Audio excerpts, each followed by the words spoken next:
राजस्थान की राजधानी जयपुर में स्थित हवा महल न सिर्फ अपनी खूबसूरती और वास्तुकला के लिए जाना जाता है, बल्कि ये हिंदू राजपूत शिल्प भी है।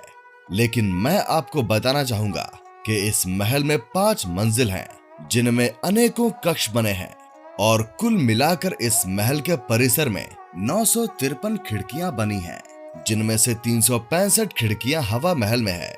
यही नहीं, बल्कि इस महल के अंदर छोटी चौपड़ से बड़ी चौपड़ तक लगभग आधा किलोमीटर लंबा एक सुंदर गलियारा भी बना हुआ है। शहर की बाकी इमारतों की सजावट को ध्यान में रखते हुए लाल और गुलाबी रंग के बलुआ पत्थरों से बने इस महल का रंग जयपुर को दी गई गुलाबी नगरी यानी कि पिंक सिटी की उपाधि के लिए एक पूर्ण प्रमाण है। सन 1799 में महाराजा सवाई प्रताप सिंह द्वारा निर्मित ये महल पर्यटकों द्वारा जयपुर की सबसे पसंदीदा इमारतों में से एक मानी जाती है और इसको खास तौर पर रानियों के लिए बनवाया गया था। जब भी जयपुर में कोई पर्व त्योहार या कार्यक्रम का आयोजन करवाया जाता था, तो रानियां यहाँ बनी खिड़कियों से झांक कर उनका आनंद लिया करती थीं।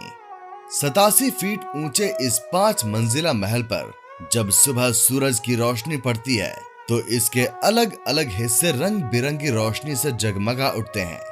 यहाँ बने कक्षों को अलग अलग मंदिरों के नाम से जाना जाता है और सभी कक्षों की सुंदरता देखने योग्य है। इस महल के अलग अलग भागों में बनाए गए कक्षों और उनमें लगाए गए दरवाजों की नक्काशी इतनी खूबसूरत है कि आप इनको देखते रह जाएंगे। खास बात यह है कि उस जमाने में इनको बनाने के लिए रंगों का नहीं, बल्कि सब्जियों का इस्तेमाल किया गया था। यही नहीं, बल्कि यहाँ लगे रंग बिरंगे शीशे भी इस हवा महल की खूबसूरती में 4 चांद लगाते हैं। महाराजा सवाई प्रताप सिंह भगवान श्री कृष्ण के बहुत बड़े भक्त थे, इसीलिए आप देखेंगे कि बाहर की ओर से इस हवा महल को मुकुट के आकार के जैसा बनाया गया था। इस महल की तीसरी मंजिल पर बने विचित्र मंदिर को श्री कृष्ण की पूजा अर्चना के लिए बनवाया गया था, जहां पर कृष्ण भगवान के लिए झूला लगाकर उनको प्रतिदिन झुलाया भी जाता था।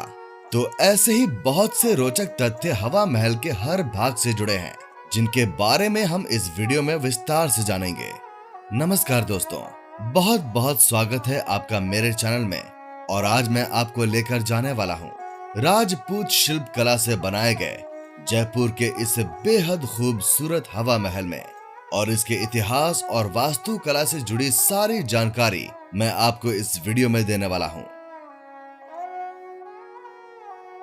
तो हवा महल राजस्थान की राजधानी जयपुर में स्थित है और यहां पहुंचने के लिए आप सबसे पहले जयपुर शहर तक बस, ट्रेन या हवाई यात्रा करके पहुंच सकते हैं। इस महल की दूरी जयपुर रेलवे स्टेशन से 5 किलोमीटर और जयपुर एयरपोर्ट से लगभग 12 किलोमीटर की है। आसपास के लोग अपने निजी वाहन से भी जयपुर तक पहुंच सकते हैं। जयपुर शहर में पब्लिक ट्रांसपोर्ट काफी अच्छा है और आप local bus, metro, auto rickshaw या कैब की सवारी करके हवा महल तक आसानी से पहुंच सकते हैं। तो आइए इस खूबसूरत हवा महल के अंदर प्रवेश करते हैं और इसके बारे में विस्तार से जानते हैं। इस महल की वास्तु योजना लालचंद उस्ताद ने की थी और इसका निर्माण सन 1799 में महाराजा सवाई प्रताप सिंह के शासन काल में करवाया गया था। महाराजा सवाई प्रताप सिंह जी श्री कृष्ण के भक्त थे। इसी वजह से अगर आप इस महल को बाहर से देखेंगे तो ये आपको मुकुट के जैसा नजर आएगा। सुबह सुबह सूर्य की सुनहरी रोशनी में इस महल को दमकते हुए देखना एक अनूठा एहसास देता है। इस महल के सारे भागों को अलग अलग मंदिर का नाम दिया गया है। इसके फर्स्ट फ्लोर यानी कि सबसे निचले भाग को कहा जाता है शरद मंदिर। तो सर्दियों के समय सारे कार्यक्रम यहीं पर आयोजित किए जाते थे। सेकंड फ्लोर यानी कि दूसरी मंजिल पर है रतन मंदिर, जिसमें राजा महाराजाओं द्वारा हीरे जवाहरातों की प्रदर्शनी लगाई जाती थी।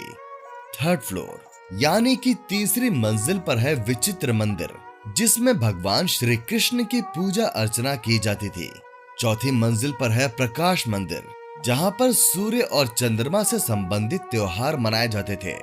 और 5वीं मंजिल पर है हवा मंदिर, जिसमें चारों तरफ से काफी अच्छी हवा आती है।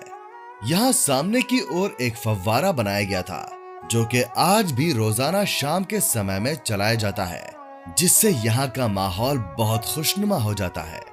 जब यहाँ पर लोग प्रदर्शनी, त्योहार या किसी भी तरह के कार्यक्रम को देखने आया करते थे, तो रानियों का निवास स्थान सिटी पैलेस हुआ करता था।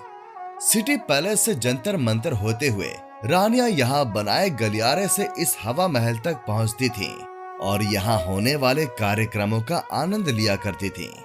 महल के इस भाग को कहा जाता है प्रताप मंदिर। ये महाराजा सवाई प्रताप सिंह जी का निजी कक्ष हुआ करता था और इसके अंदर में आपको उनका एक मोम का पुतला भी देखने के लिए मिल जाएगा। यहाँ आप देखेंगे कि इस कक्ष में रंग बिरंगे शीशों का उपयोग करके फूल पत्तियों का डिजाइन बनाया गया है। बाहर की तरफ से लाल बलुआ पत्थर से निर्मित इन सुंदर जालियों का उपयोग करके अंदर लगे शीशे को ढका गया है। यहाँ पर आप देखेंगे कि इन दरवाजों पर तरह तरह की सब्जियों का उपयोग करके खूबसूरत कलाकारी की गई है। आपकी जानकारी के लिए मैं बता दूं कि हवा महल की देख रेख राजस्थान सरकार का पुरातत्व विभाग करता है। साल 2005 में करीब 50 वर्षों के लंबे अंतराल के बाद काफी बड़े स्तर पर इस महल की मरम्मत और नवीनीकरण का काम करवाया गया था, जिसका अनुमानित खर्चा 45,679 लाख रुपए आया था। कुछ कॉरपोरेट घराने भी अब जयपुर के पुरातात्विक स्मारकों के रख रखाव के लिए आगे आ रहे हैं, जिसका एक उदाहरण यूनिट ट्रस्ट ऑफ इंडिया है, जिसने हवा महल की देख रेख का बीड़ा उठाया है। तो महाराजा सवाई प्रताप सिंह ने सन 1799 में जल महल और हवा महल का निर्माण करवाया था और न सिर्फ वो कृष्ण भगवान के भक्त हुआ करते थे, बल्कि वो एक महान कवि भी थे। प्रताप मंदिर के बाहर बना बरामदा शुभ भवंतु के नाम से जाना जाता है, जिसका मतलब होता है शुभ शांति। इस बरामदे को फूल पौधों से सजाया जाता था, जिससे कि यहाँ पर बहुत ही खुशबूदार वातावरण बना रहता था। यही नहीं, बल्कि आकर्षक लकड़ी और धातु से बनाए गए ये दरवाजे भी इस शाही